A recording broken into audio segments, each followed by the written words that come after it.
En una época en la que los misterios del universo se susurraban entre los ecos de los templos y los vientos de tierras lejanas, nació un objeto que parecía contener las claves de un saber antiguo, el tarot de Marsella.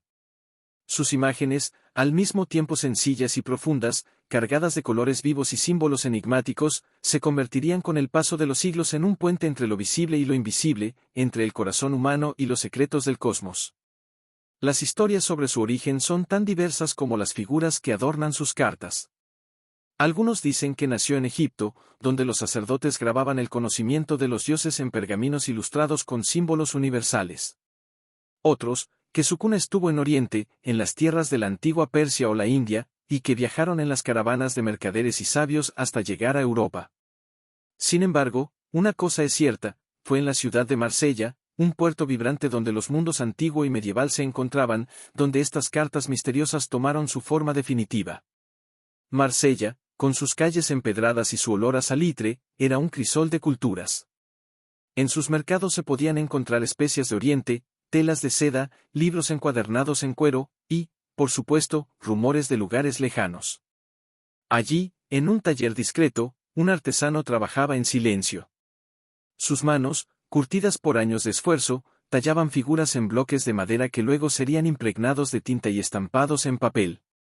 Este hombre no era un simple impresor, tenía un alma de visionario. Creaba algo más que cartas, estaba dando forma a un lenguaje simbólico que resonaría en los corazones de quienes lo miraran. El primer mazo de tarot que salió de su taller no fue recibido con fanfarrias. Era tan solo uno de muchos objetos que cambiaban de manos en los bulliciosos mercados. Pero aquellos que se detenían a observarlo no podían evitar sentirse atrapados por la profundidad de sus imágenes.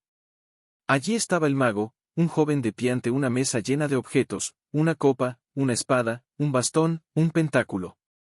Su mirada parecía decir, todo lo que necesitas ya está frente a ti.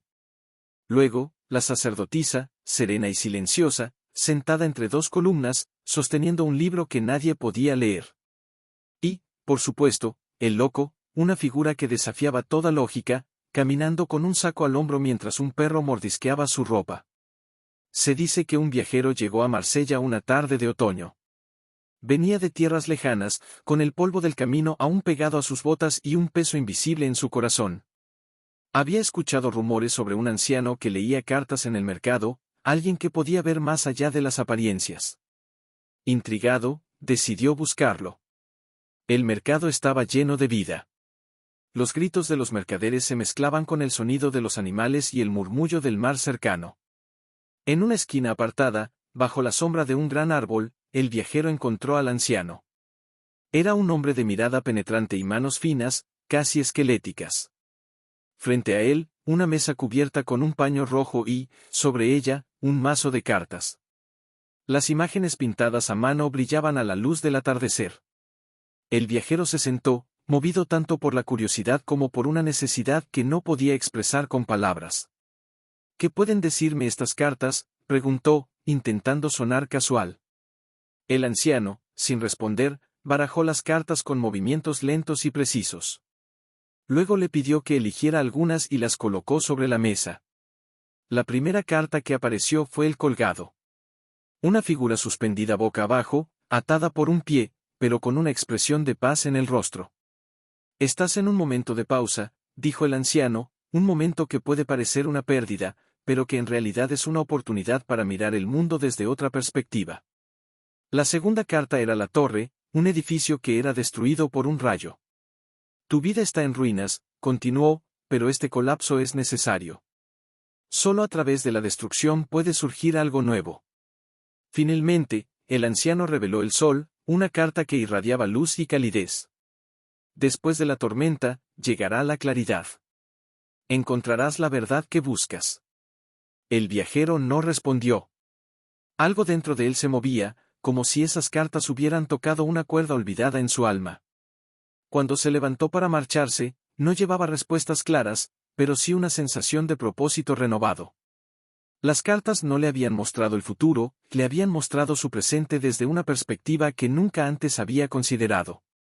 Con el tiempo, las cartas del tarot de Marsella comenzaron a viajar más allá de los límites de la ciudad. Eran llevadas por comerciantes, artistas y místicos a través de Europa. En algunos lugares, eran vistas como herramientas de adivinación, mientras que en otros se las consideraba peligrosas y heréticas. Pero su esencia nunca cambió, seguían siendo un reflejo del alma humana, un mapa de los senderos interiores que todos debemos recorrer. Las imágenes del tarot no son simplemente dibujos. Son puertas. Contemplar la rueda de la fortuna es entender que la vida está en constante cambio, que lo que hoy está arriba mañana puede estar abajo, y viceversa. Mirar el ermitaño, con su linterna encendida, es recordar que a veces necesitamos caminar solos para encontrar la verdad. Y ver el mundo, con su danza de plenitud, es sentir la promesa de que todo lo que buscamos ya está dentro de nosotros. El tarot no es estático. Cada vez que alguien baraja las cartas, les da vida de nuevo. Cada tirada es una conversación entre el azar y el destino, entre el consultante y el universo.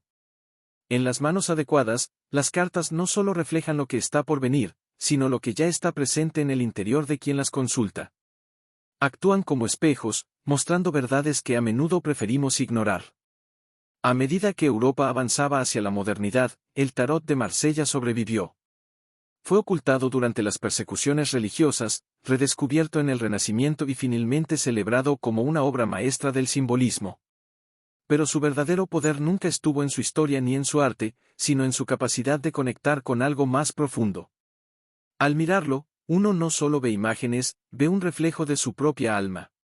Hoy, siglos después de que las primeras cartas fueron talladas en madera, el tarot de Marsella sigue siendo un faro para quienes buscan respuestas en un mundo lleno de incertidumbre. Sus figuras, con sus líneas simples y colores vivos, siguen hablando un lenguaje que trasciende el tiempo y el espacio. Cada carta es un recordatorio de que el universo no es un caos, sino un baile de patrones que podemos aprender a leer, si estamos dispuestos a mirar con atención. El tarot de Marsella no tiene un final, porque no es una historia lineal. Es un círculo eterno, como la serpiente que se muerde la cola, siempre comenzando y terminando al mismo tiempo. Y mientras haya buscadores dispuestos a aventurarse en su misterio, mientras haya manos que mezclen las cartas y ojos que contemplen sus imágenes, su historia seguirá viva, como un viajero eterno en los caminos del alma.